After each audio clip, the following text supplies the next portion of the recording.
This segment of the news has been brought to you by Sun Oil Limited. U.S. Embassy hosted a welcome reception for graduates of the recently relaunched International Law Enforcement Academy, the ILEA Bahamas alumni. The reception, which was a first of its kind, took place last Thursday at the residence of U.S. Embassy Nassau Chargé d'Affaires Usha Pitts, and it saw scores of Bahamians graduate from the academy. The International Law Enforcement Academy was established back in 1995 by U.S. President Bill Clinton to combat international drug trafficking, criminality, terrorism through strengthening international cooperation and world-class training opportunities.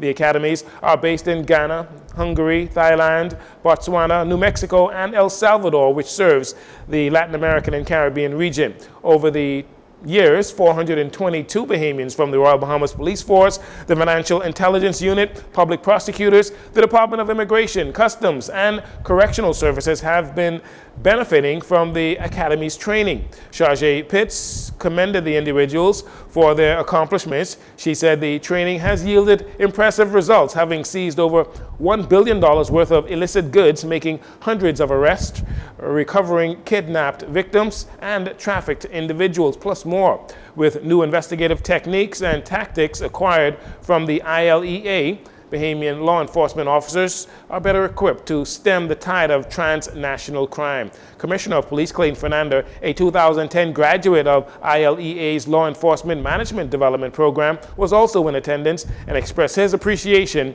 for the high-quality training offered and congratulated all alumni on their commitment to service and to country. Come early next month, government officials, including Health and Wellness Minister Dr. Michael Dovell, will break ground on Grand Bahama for a new state-of-the-art hospital. In July of 2022, the Health and Wellness Minister told Grand Bahamian healthcare workers and volunteers that the government had secured the funds for the new facility.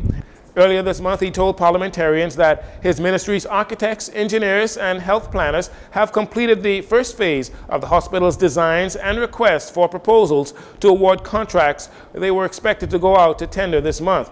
On Monday, the health minister told reporters on the sidelines of the Public Hospitals Authority Academy EMT inaugural graduation ceremony that the hospital groundbreaking is on target.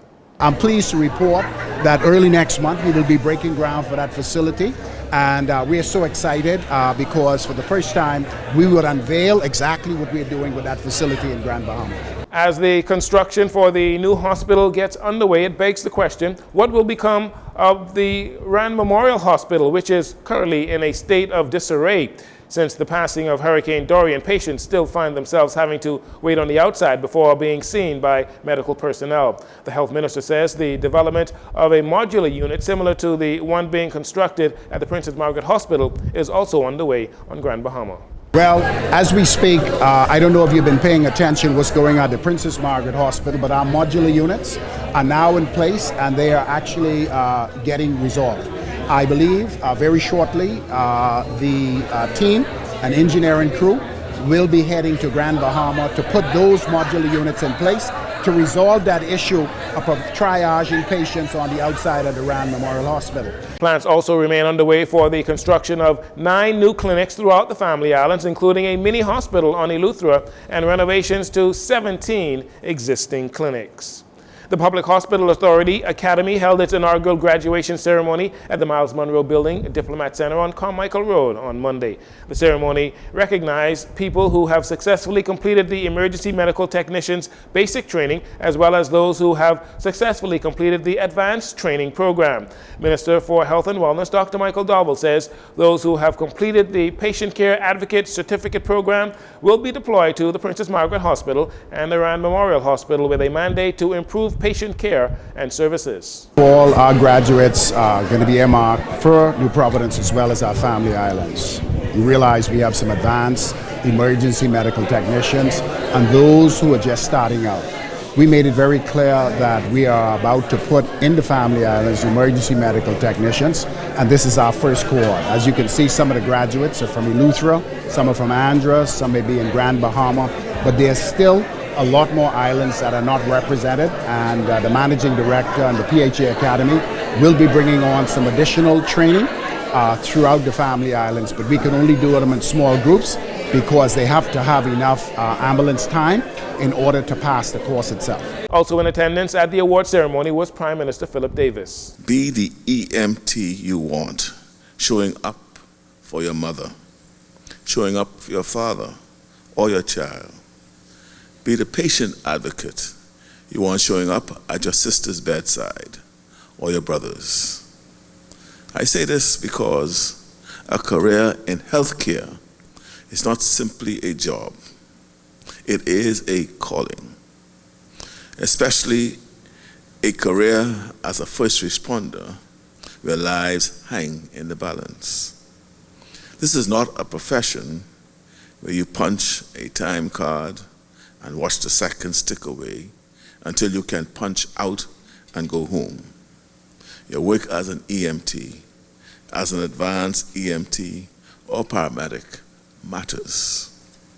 I recognize that EMS isn't for everyone. In this profession, you must be able to think clearly, function quickly in crisis situations. And finally, Governor General, His Excellency Sir Cornelius A. Smith, visited and celebrated the 100th birthday of Miss Enid Lockhart last Wednesday, March 22nd. The Governor General joined celebrations of a mass to mark the day at the home of Miss Lockhart off Sandilands Village Road in eastern New Providence. He is pictured here with Miss Lockhart and her family on her special day, reaching 100 years old and actually looking 20 years younger she is. We here at JCN wish all 100-year-old citizens of the Bahamas good health and wellness and for many years to come. That'll do it for your JCN Evening News. Once again, I'm Jarino Saunders. Thanks so much for joining us. This segment of the news has been brought to you by Sun Oil Limited.